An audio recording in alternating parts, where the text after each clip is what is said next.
We know the Amazons. It's their world. We're just living in it. But you think names like Etsy and Wayfair, stocks that have just crushed it, by the way, might continue to run? Yeah, I think that's certainly the case. I mean, if you look at retail sales in the United States, it's shocking that only about 12% of them happen online. I mean, it feels like we buy everything online and we're so comfortable doing so, but some very major categories just haven't really shifted online yet. Groceries, only about 4% of grocery sales happen online.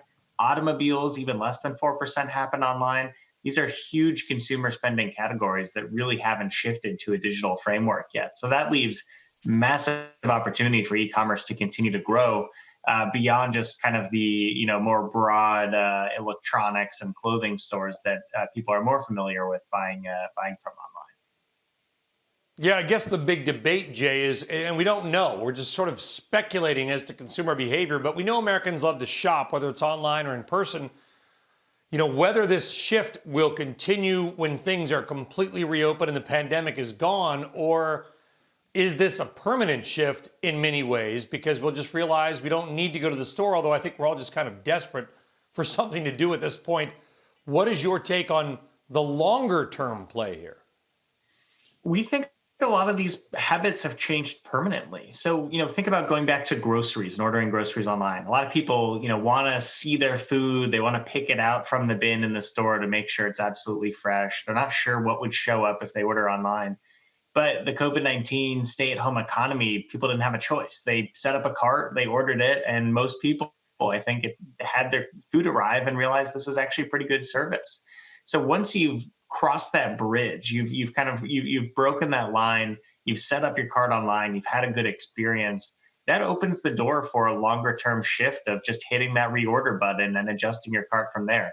I think it's particularly important amongst the older generations, like the silent generation, where they're much more vulnerable to COVID-19 and a little less tech savvy. So once you've set up that cart and you've had that experience, it's so much easier to continue as a repeat online grocery shopper than it is before people have had that initial experience. Yeah.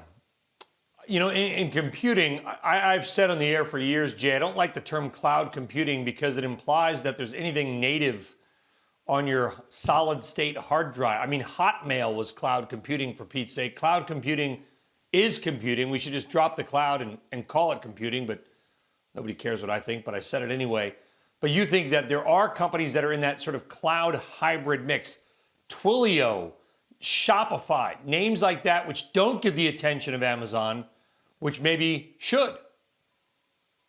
The cloud computing space is extremely deep. It's a very well-developed industry, but it's not necessarily consumer brands. These are companies that are powering companies able to work from home, that we can video conference remotely, that we can message remotely, that we can download data anywhere and process it anywhere. So it's a huge ecosystem. I think it's a theme that is almost transitioning to an industry as people realize how many companies are deeply involved in this space. And they've become consumer staples at this point.